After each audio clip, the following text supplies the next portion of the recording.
এইখানে আমরা দেখতে পাচ্ছি একটা এইখানে সব জমিতে নেট লাগানো হচ্ছে। দেখলেন এখানে সব জমিতে নেট লাগানো হচ্ছে।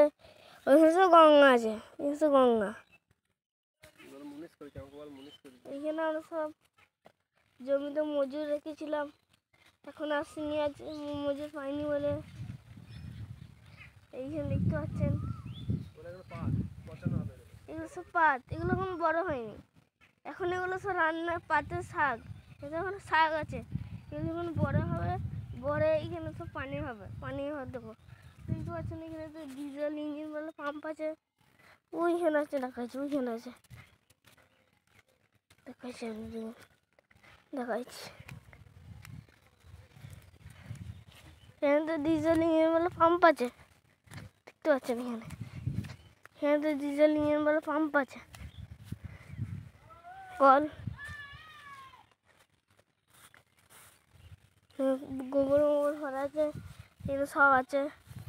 এখান থেকে সব টেনে লাই, সব আম বাগান, এগুলো সব আম বাগান।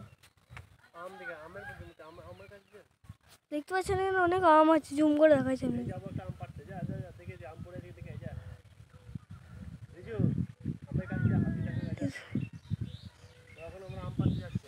এখন আমরা আম পাড়তে যাবো না, বিকালে যে ব্লগটা হবে, এই যে পাত বাগান ছিল, বিকালে পাত তুলতে হবে, তখন আপনাদেরকে আম দেখিয়ে দেবো। ওইখানে হিমসাগর আম গাছ, এইখানে দেখতে পাচ্ছেন সব মাছ গাছ, এইগুলো সব আমাদের, সব আমাদের। এই জমিটা আর এই জমিটা, এইটা আমাদের। আর ওইখানে একটা আমাদের আছে, এখানে মেশিন আছে, ডিজেল ইঞ্জিন। ওইখানে সব চেম্বার মেম্বার আছে। এইখানে আপনাদেরকে ব্লগ শেষ করছি।